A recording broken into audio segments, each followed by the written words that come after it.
Magandang araw! Ako po si Jennifer Salenga at welcome sa Sari-Saring Success.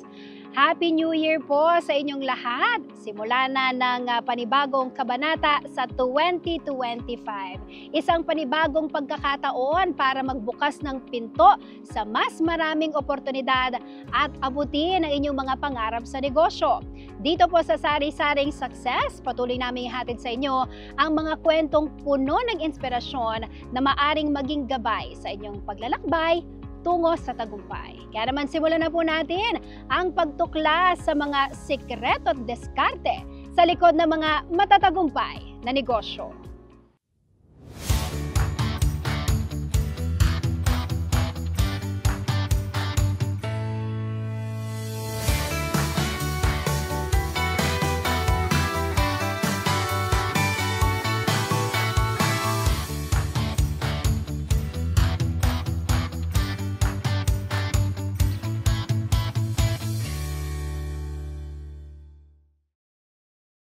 Tayo mga Pilipino, abay talagang mahilig sa pagkain. Kaya naman ang mga negosyong may kinalaman dito, laging pumapatok. Tulad na lamang ng ating tampok na negosyante ngayong araw, nasagot na ang hassle-free handaan at masarap na pagkain sa kahit anong okasyon.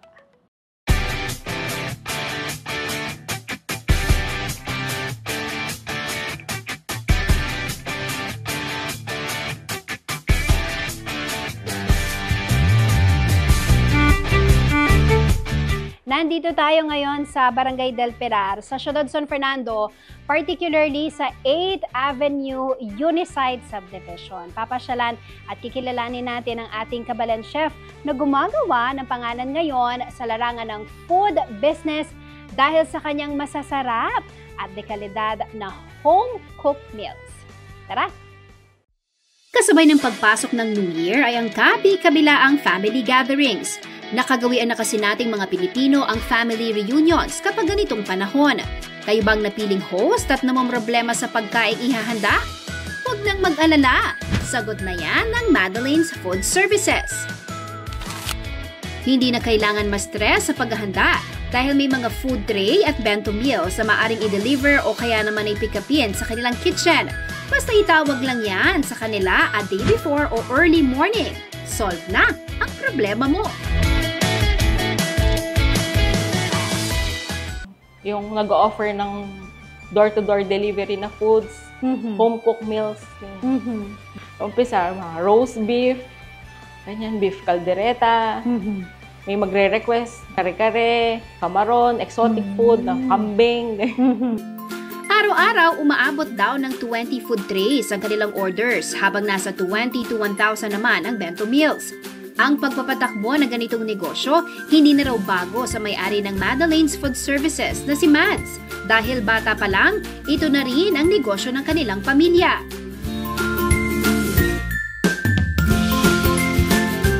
Hi, Miss Mads! Jen Salenga po. Hi, Miss Jen. Welcome po sa aming humble kitchen. Ma'am Mads, thank you very much sa pag-welcome sa ating team, no? Ang ating Sari-Saring Success team para ibahagi or i-share ang iyong story of success. Paano ba nagsimula ang Madeline's Food Services? Nagsimula po yan noong 2014. Nangailangan po sila ng canteen concessionaire sa Mother Food Council Seminary. Actually, before that, nasa UAE ako as OFW and work as a chef. And then, tumawag yung father ko. Pinapili ako is either OFW or business sa Pilipinas. Pinili ko yung sa Pilipinas. Kasama ko pa yung anak ko noon. Pero sinong nag-influence sa'yo? Sinong naging inspirasyon mo? Yung father ko po. Mahilig talagang magluto. So growing up, ang negosyo na ng pamilya ay? Sa food business po talaga. Yun po yung hilig ko talaga, bata pa ako. Yun sa pagkain po talaga yung... Kaya nag-enroll ako ng culinary school. Pero bago pa man pumasok sa culinary school, sumabak na sa pagnenegosyo si Mads sa tulong ng kanyang ama. kumuha po siya ng kantin sa Guagua. Okay. Tapos ako sa akin niya pinahandle at the age of 16. 16? Nag-aaral ka pa noon? Nag-aaral ako ng college. Umaga, nagkakantin ako. Panggabi yung night shift ako sa school. So, napagsasabay mo? Opo, nagpagsasabay. Sa edad na 20 years old, sumubok din daw siya na magtayo ng kanyang sariling kantin sa Bacolor. Pero ilang buwan lamang ito at nagsara matapos makatanggap ng job offer sa UAE bilang chef. Bakit mo iniwan? Gusto ko lang mag-ibang kumuha ng experience, ganyan. Para may matutunan ka at least. Ano yung naging deciding factor mo para umuwi sa Pilipinas? Kasi actually that time po may anak na ako. Okay. Na nasa Pilipinas? Opo, maliit pa lang. Hindi ba sapat yung kinikita mo nun sa kantin? Sa Damsu? Hindi po. That time. Kasi starting pa lang, kumbaga nag-experiment pa lang. Oo. Kaya, sinubukan mo mag-ibang bansa. Sa kanyang pagbabalik, naging canteen concessionaire si Mads at kumikita ng maganda. Kaya naman naisipan nilang mag-expand pa. Pero dumating ang pagsubok na hindi niya inaasahan.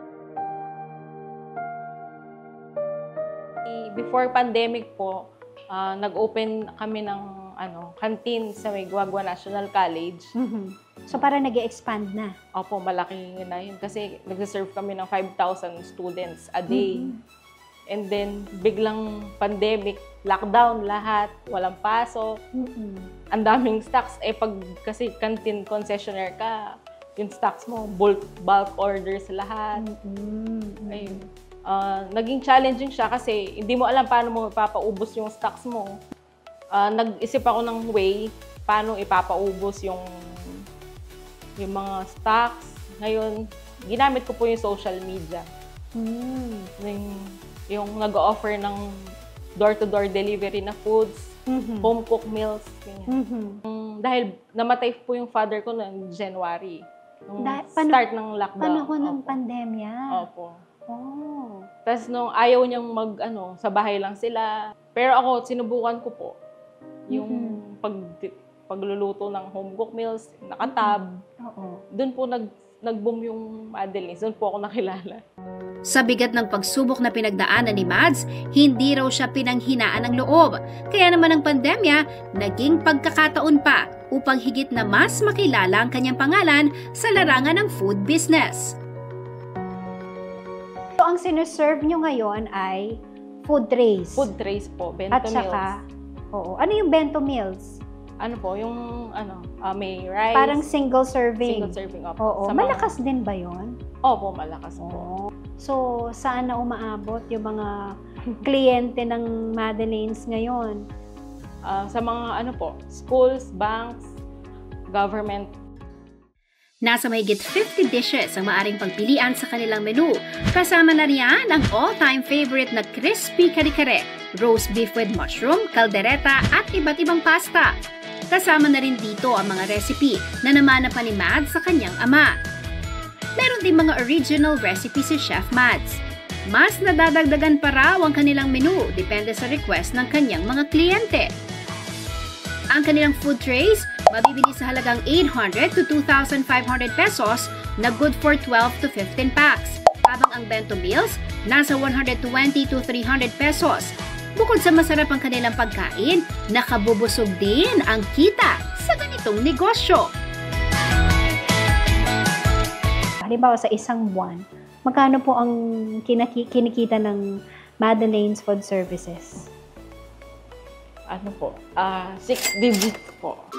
Ang tagumpay ni Mads, bunga raw ng literal na sipag at tiyaga. Siya kasi mismo ang nagluluto para matiyak ang kalidad ng kanilang pagkain. Kaya naman no wonder kung bakit binabalik-balikan sila ng kanilang customers.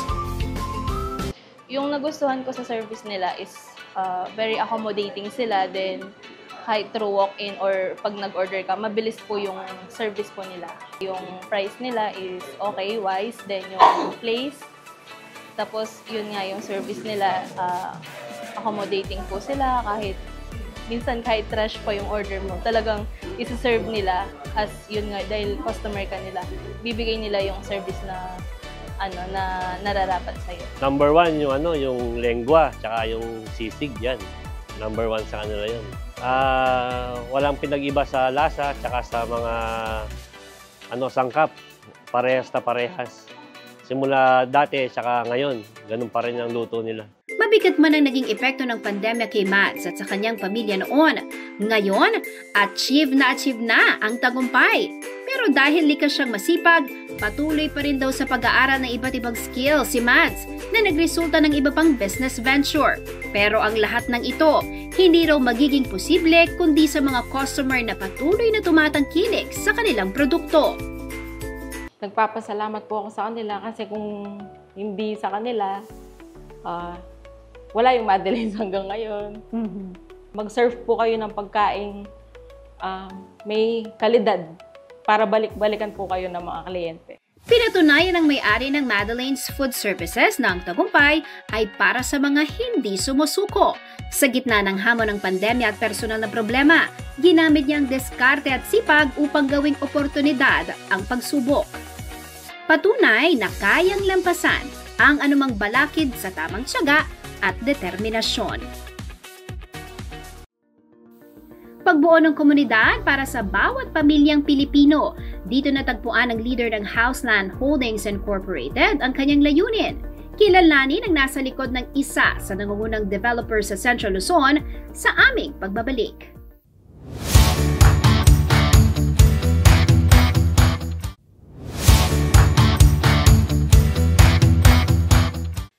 A visionary leader with a heart for service and a mission to help every Filipino realize the dream of owning a home. For more than 40 years, he has consistently championed quality and affordable housing, overcoming challenges to make a lasting impact. Let's uncover the inspiring story of the driving force behind the success of the Houseland Group.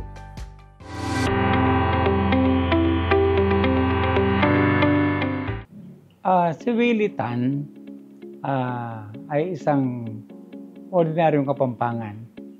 I was born and raised in Manila. But after finishing college, I feel that parang gusto kong bumalik sa Pampanga because the roots of my family are here from Pampanga. Basically, sa Magalang and sa Mabalacat. Pampanga is very close to my heart. Dito ko na rin naumpisahan ang negosyong pagbili ng bahay. I grew up in a sari-sari store in front of Bangbang Market in Manila. At a very young age, natutuwan ko na kung paano parang maging negosyante. Nasa grade school pa lang ako, tumutulong na ako sa tindahan. Maaga kasi namatay ang father ko. I was 10 years old then.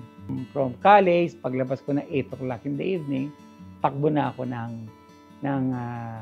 Pampanga at hahanap ako ng mabibili ko sa mga suki ko ng mga item na pwede kong ibenta sa Binondo. So even during my college time, nagninegosyo na ako. Doon kami noon, medyo simple lang ang mga buhay namin. I was born a businessman. So I never dreamed of becoming a ordinary employee. So, but I have to finish my college. Kasi ang paniwala ko, ang edukasyon, ang passes para harapin mo ang mundo na may lakas ka ng loob, na you feel na hindi ka mapag-iiwanan dahil nga ikaw ay isang edukadong tao. So I finished my college in UST. Nagnegosyo rin ako ng audiovisual product. That is my first business. Nakaroon din ako ng automotive business, no? Pag nakakakita kasi kung taong meron talent, sometimes sumusosyo ko, tinutulungan ko sila. Alam mo ba, pati buy and sell of used clothing. Ako rin. Nakisali-sali rin ako dyan. Pati nga dyan sa mga probinsya, pagka may fiesta, nagtatayo ako ng tent, tapos nagtitinda ako nitong mga used clothes. It all started with my mom asked me to come to Pampanga kasi may ino-offer na 2 bahay malapit sa Clark, so may Villasol na ino-offer sa kanya. So, tinignan ko at nakilala ko yung mga taga SSS. Sabi nila na foreclose na yung property, and sabi ko, tinutubusin pa at naturuan nga nila ako na maraming napo-foreclose na property. Sabi ko, sige, kung matulungan nila ako, I'll try to venture into buying and selling. Pa-isa-isa lang yan. Okay? Until one time, I was able to buy a big house na hindi ko maibenta. So, I have to subdivide into 2 houses. Pinaliit ko at nabenta ko mabilis. And then the rest is history. By accident lang yan. When I started the business of subdivision development, siguro 5 tao lang kami on a 4x4 square meter room without an aircon. Walang malaking kapital. Really very challenging. Ang pagiging developer, capital intensive. From the time you buy a land, okay, malaking pera na kailangan mo. Pangalawa, you start to figure out, what can I do with this property? How will I develop it? Sino ang possible buyer? Mayroon bang buyer na bibili nito? Diba? Yung mga ganon, that excite me. Ang pangarap ng ordinary Pilipino is makabahay. Etong ordinaryong Pilipino, yung kanilang pangarap makabahay, nagiging conduit ako. Ginamit ako ni Lord na maging daan para yung pangarap nila maisakatuparan using their Pag-ibig membership. If I go back to that subdivision at makikita ko pamilyang nakatira roon by thousands of families per subdivision, with all the children running around, enjoying it, in a community na sila ay napaka-safe because gated to. Of course, that is to me is a big reward. More than yung kinita natin, sa tingin ko, yun ang pinaka-purpose of our existence. We are very particular on our commitment. Ang happiness mo is not on the profit lang, no? It is the overall outcome of your project. Kung hindi ka masaya sa ginagawa mo, hindi ka aasenso. Di ba? So, importante hanapin nila yung what would excite them, what they love doing, di ba? Manalig tayo sa Diyos, do our best kung ano ang ibinigay na opportunity ni Lord sa atin, pagyamanin natin, and work hard and be true to all your dealings. Love your employee, because if your employee are being taken care of, they will take care of the company. They will love the company, the same as you love your company.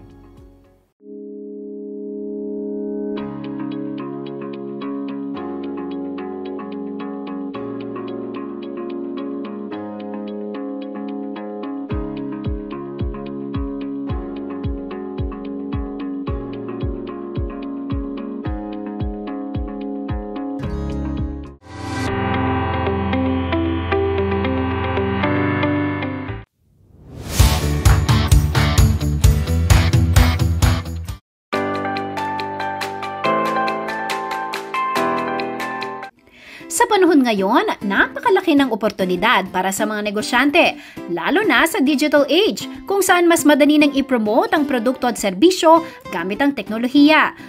Kung ikaw ay nagsisimula pa lang sa negosyo o naghahanap ng paraan para palawakin ang reach ng inyong mga produkto, nariyan ang Department of Trade and Industry o DTI upang tulungan kang magtagumpay sa pamamagitan ng kanilang e-commerce program. Layo nitong mas palawakin ang inyong merkado, mas pinapadali rin ito ang pagbili at pagbebenta ng mga produkto at serbisyo gamit ang internet.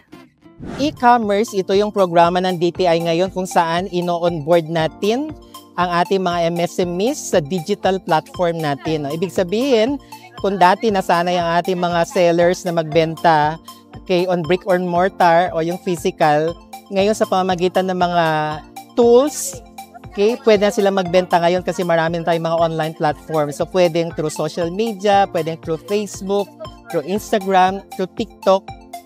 Gamit ang iba't ibang digital tools, mas mabilis at madaling magbenta.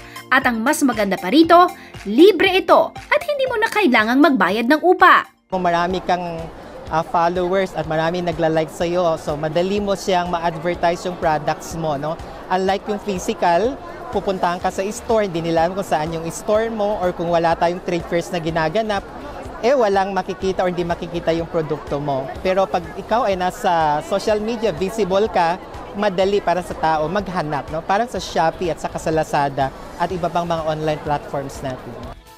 Gusto mo bang ma-achieve ang malaking kita at mapalagong iyong negosyo? Simple lang ang kailangang gawin. Magtungo sa pinakamalapit na negosyo center sa inyong lugar. Sa Central Luzon, may 139 na negosyo centers. Para sa mga nagsisimula magnegosyo, kung kayo pa ay walang naiisip kung anong negosyo, pwede naman kayo magpunta sa lahat ng negosyo centers natin sa Central Luzon. Doon tuturuan kayo paano magsimula ng isang maliit na negosyo, bibigyan kayo ng mga libreng impormasyon, pati libreng pagsasanay, at imo-monitor kayo, i-guide kayo from step 1 or level 1 hanggang magkaroon ng progress yung mga negosyo natin. So holistic yung ginagawang approach ni DTI.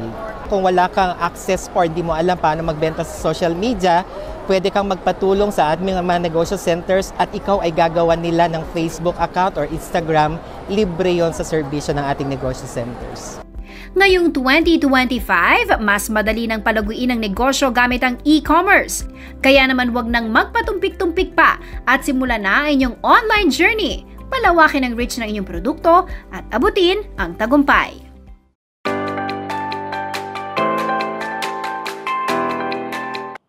New Year, new beginnings. Ngayong 2025, gawin mo ng realidad ang matagal mo nang pinapangarap na negosyo. Tulad ng sabi ng mga successful business owners na ating nang naitampok sa ating programa, kung hindi mo susubukan, paano mo malalaman ang kaya mong maabot?